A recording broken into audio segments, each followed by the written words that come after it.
Bismillahirrahmanirrahim. Assalamualaikum warahmatullahi wabarakatuh. Pertama-tama yang terhormat kepada Abi Hanif selaku Direktur Pondok Pesantren Seperkam Laraban Bida, dan kepada Umida selaku pengasuh Pondok Pesantren Seperkam Laraban Bida. Selanjutnya yang terhormat lagi kepada guru-guru Pondok Pesantren Seperkam Laraban Bida, dan kepada kedua orang tua saya dan kepada keluarga saya. Semoga sukses selalu. Sekarang saya akan menceritakan tentang ulama Indonesia. Pertama, ulama ada Kiai Haji Hasyim Asy'ari. Kiai Haji Hasyim Asy'ari itu memiliki nama Muhammad Hasyim bin Asy'ari. Nama lengkap Muhammad Hasyim bin Asy'ari bin Abdul Wahid bin Abdul Halim bin Abdurrahman bin Abdullah bin Abdul Amir bin Abdul Fattah bin Maulana Ishaq. Nah, beliau lahir pada hari Selasa Kliwon 24 Zulkaidah 1287 Hijriah, yaitu pada 14 Februari 1871 Masehi. Nah, di Desa Gendong, Jombang, Jawa Timur, Indonesia. Dan beliau meninggal pada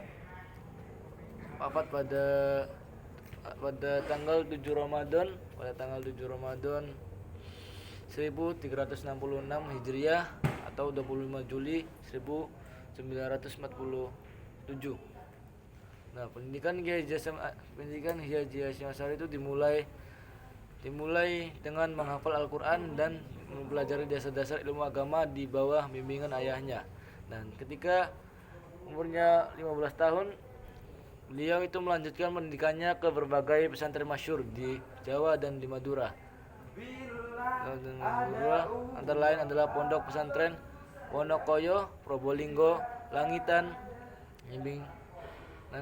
Tuban, Trenggilis, Surabaya, Bangkalan, Madura, di bawah bimbingan Syekhuna Khalil Siwalan Panji Sidoarjo Hasan Kiai Yakub, yang kemudian menikahkan putrinya Khadijah dengan Kiai Hasyim Asy'ari pada tahun 1892 Masehi. Nah, selanjutnya pada tahun 1309 Hijriah atau 1893 Masehi, beberapa saat setelah istri dan putra pertamanya Abdullah meninggal dunia, Kiai Haji Hasyim Asy'ari itu kemudian pergi ke Mekah untuk sekian kalinya bersama dengan saudaranya sama adik kandungannya, yaitu Anis, untuk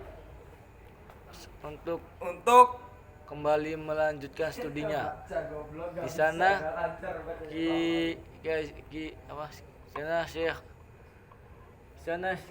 Kiai Hasyim Asy'ari berguru kepada ulama-ulama kenamaan. Yang lain adalah Syekh Mahfud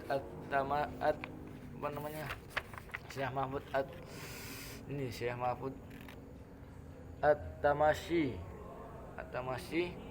dan Syekh Nawawi Al-Batani, Syekh Ahmad Khatib Al-Minangkabawi, Syekh Abdul Hamid Ad-Darustani, Syekh Muhammad Syuaib Al-Maghribi, Syekh Sultan bin Hashim, Said Ahmad bin Hasan Al-Attas, Said Alawi bin Ahmad Asy'af, Said Abbas Al-Maliki, Said Husain bin Muhammad Al-Habsyi, Said Abdullah Az-Zawawi, Said Salih Bafadol, Rahmatullah bin Khalil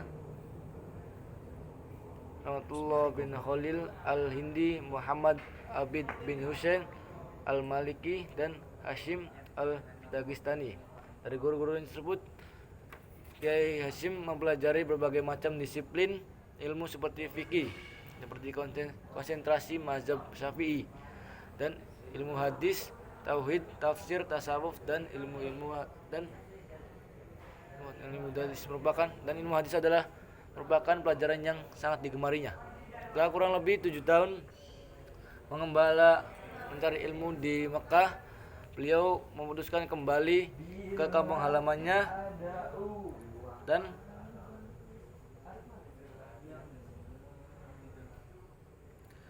kembali ke kampung halamannya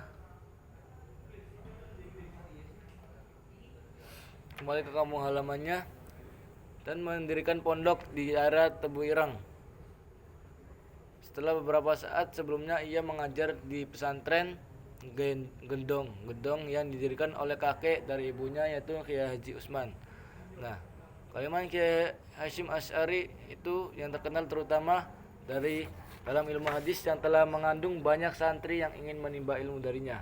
Kiai Haji Hasyim Asy'ari dikenal produktif melahirkan karya-karya ilmiah yang kemudian banyak dipelajari di banyak pondok pesantren.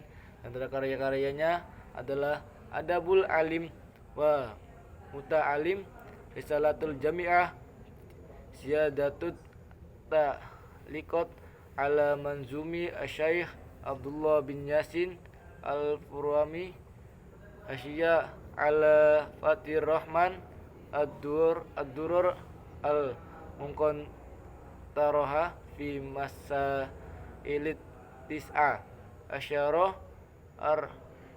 Arham wal Aqarib wal Ikhwan, Ar-Risalah At-Tauhidiyah, Al-Qanun Al-Salah Al-Asasi li Jami' dan Asasi li Jam'iyah Nadratul Ulama.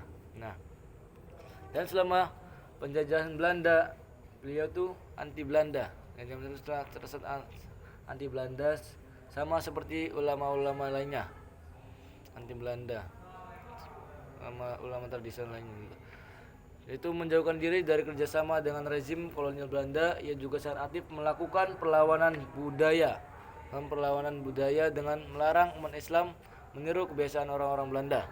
Nah, dan ketika Jepang menguasai Jombang pada tahun 1942, Kiai Haji Hasyim Asy'ari itu ditangkap dan dijebloskan ke penjara, dan kemudian beliau dibebaskan kembali pada 18 Agustus 1942.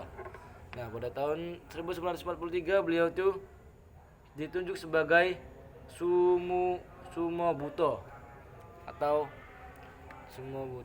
kepala agama pusat. Nah, serta terjun dalam kursi pimpinan MIAI atau Majlisul Islam Al-A'la Indonesia, yang kemudian berubah menjadi Masyumi.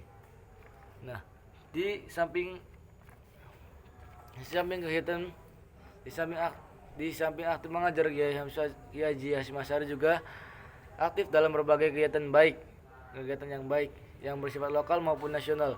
Sejaknya pada tanggal 16 Sya'ban 1344 Hijriah atau 31 Januari 1926 Masehi, bersama dengan Kiai Haji Bisri Samsuri dan Kiai Haji Wahab Hasbullah dan ulama besar lainnya,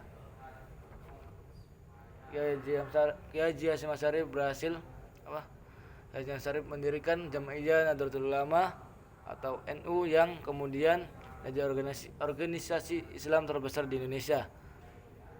Semenjak awal berdirinya, Kiai Hasyim dipercaya memimpin organisasi itu sebagai Rois Akbar. Jabatan ini dipegang dalam beberapa periode pengurusan. Latar belakang pendirian organisasi adalah sebagai berikut. Yang pertama, meluasnya latar belakang pendirian organisasi ini adalah sebagai berikut. Meluasnya paham-paham keislaman di kalangan masyarakat yang dikerahkan oleh kaum moderat yang dianggap kurang tepat.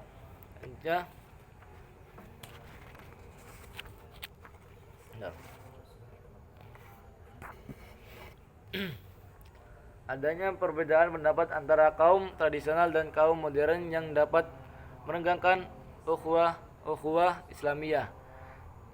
Selanjutnya, adanya gejala-gejala yang kurang baik dalam kehidupan umat Islam di Indonesia dan perlakuan yang kurang baik dari pemerintah kolonial terhadap pribumi.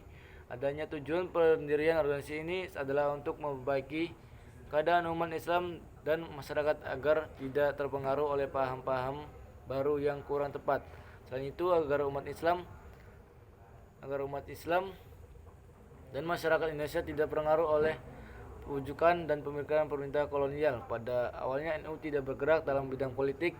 Kegiatan yang dilakukan pada waktu itu bersifat non-kooperatif,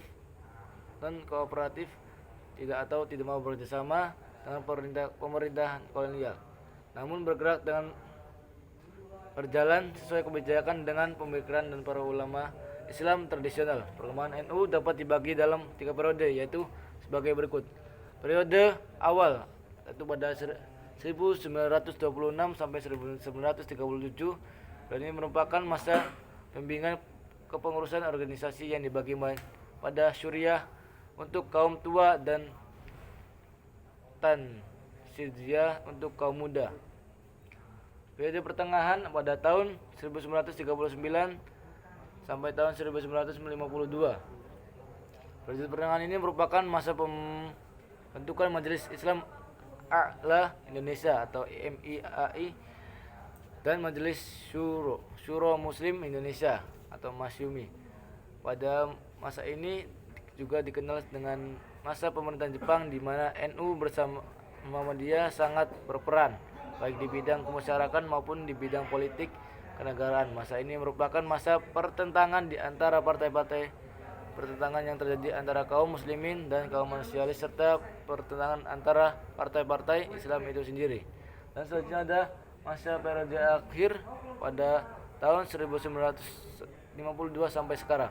Periode akhir ini disebut juga sebagai periode modern. Akibat adanya pertentangan yang